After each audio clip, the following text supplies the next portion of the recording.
Hey guys, welcome to the shop. We're back for another week, smashing at it. We got all kinds of fun things to show you on the table. So this week we're working on the subframe. We're really excited to show you all these new parts to bolt them on and put it together.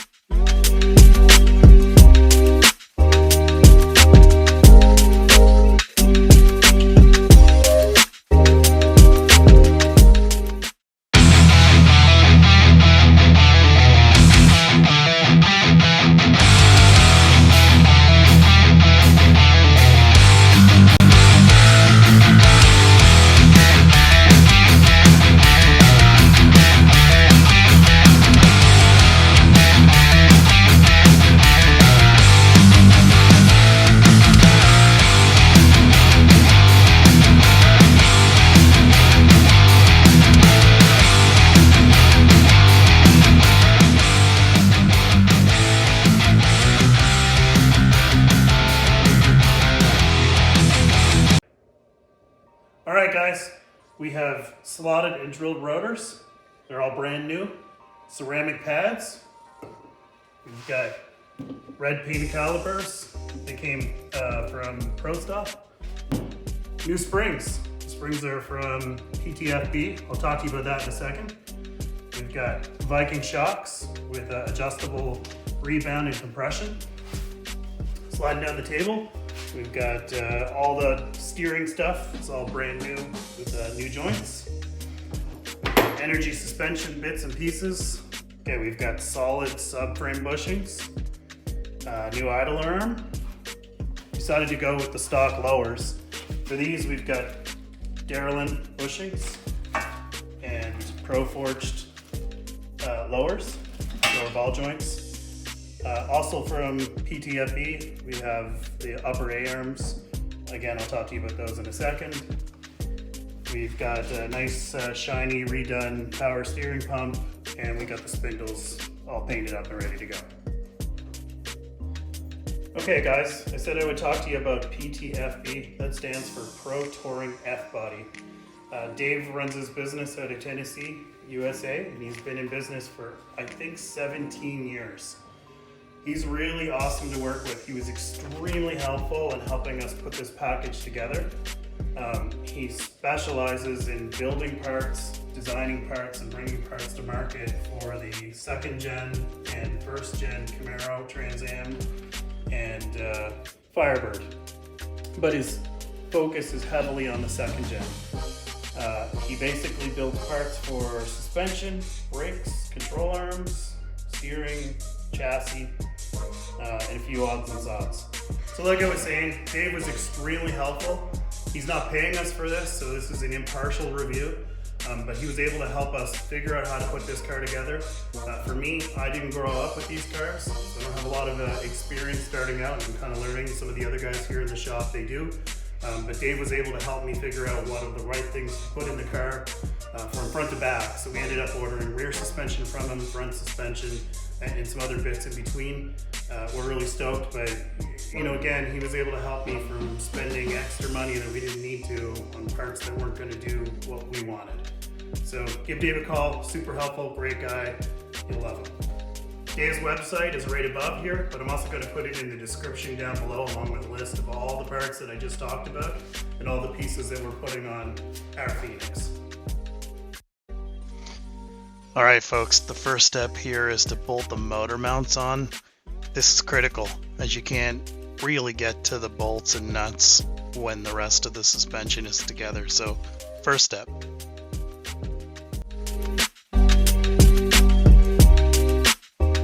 Jason.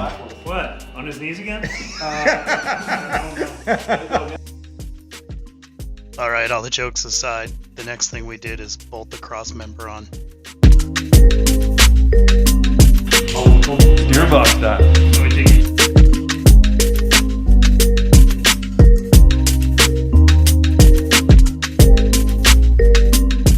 How's the mounting of this steering pump going, gentlemen? Need a pain. Oh, you the man! There you go. Now it's good. Now they're biting. All right. Okay guys, so we have our upper A-arms here from Rotor F-body. And so basically this is how they come in the box. They come disassembled. They do have a bump stop already on them, but you have to put the upper ball joint in. So the upper ball joint is from a company called Forged. I think they're probably the industry standard, is the best one for a rebuild. They drop in from the top like this, and they come with all the nuts and bolts and the grease nipple and everything. So we're gonna go ahead, Rod's gonna help, he's doing that one, I'm gonna do this one, we're gonna stick them all together. I'm gonna put the old lovely idler on. The idler arm on, huh? This lovely new idler. Yeah. Go with this, you know, steering arm. Pro Forged idler arm. Yeah, if you have some super tight steering for race car handling. Super tight steering. This old Trans Am won't know what hit it.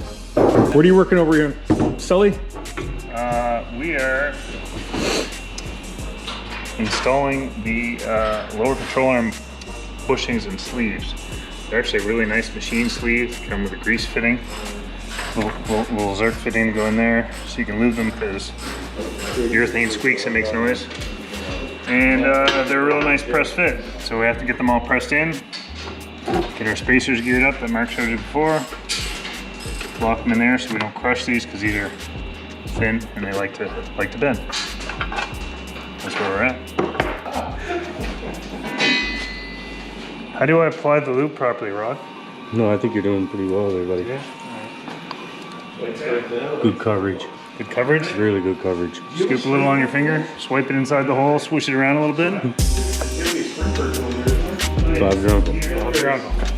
That goes on the top. That's the top.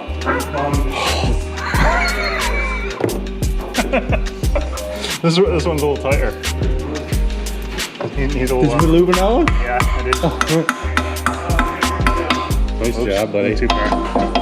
John, amazing work. Holding Go do the rest. Actually, we did quite a bit. We did. It was a bit of a fight getting that stuff in there. well, good job. Residual on this side. Lots of I residual. like residual. Good on you. All right, gentlemen, what do we have going on now? We are pressing in the lower ball joint. Control arm. Press here with spacer in the bottom. See where it's grooved there? Slides down into that. So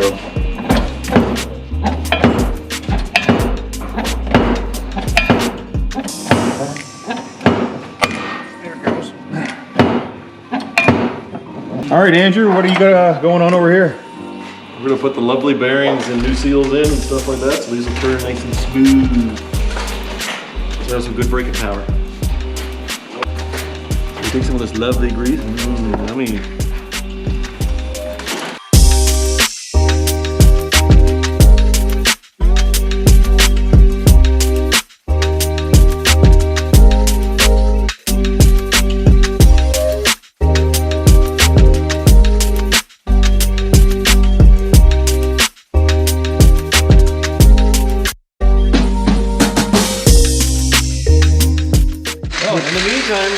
After, you know, if you can't find what you need with a block of wood, Mark actually had a proper seal driver tool. A lot of improper that goes on.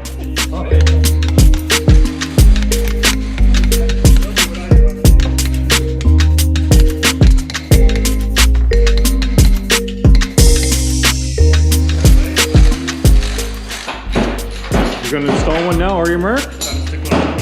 Okay. So I don't have any shims to put on these for now, so we're just gonna bolt it on.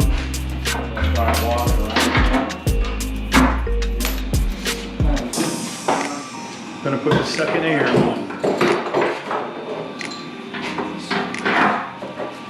Once again, we're just bolting it on right now until Mark gets the shims for it later.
So the next thing we did here is install the sweet slotted and drilled rotors, bearings, the nuts that hold it all on, torque them, and the dust caps.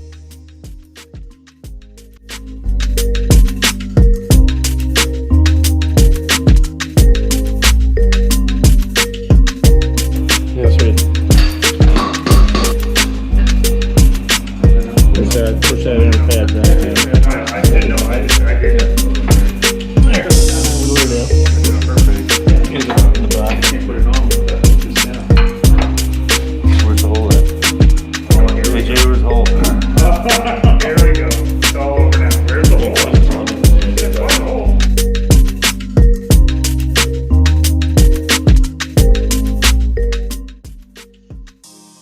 So next up was the Viking adjustable shocks, and just kind of buttoning up everything else here. We had a little bit of trouble getting those in, just the way you have to hold the nuts and bolts inside the spring, but we managed to get it.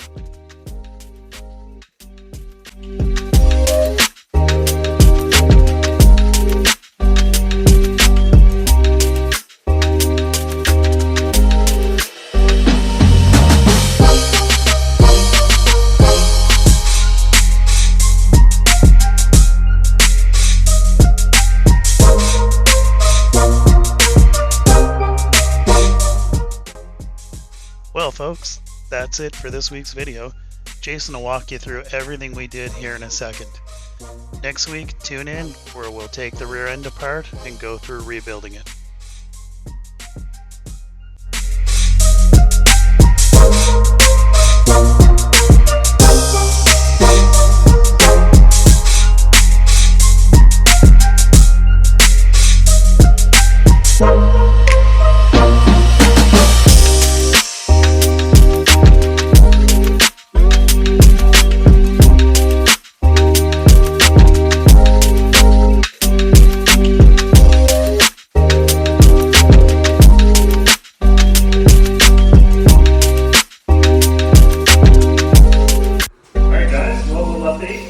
We got the front subframe and front suspension all tied in, all ready to go. Everything's bolted on, everything's in where it should be.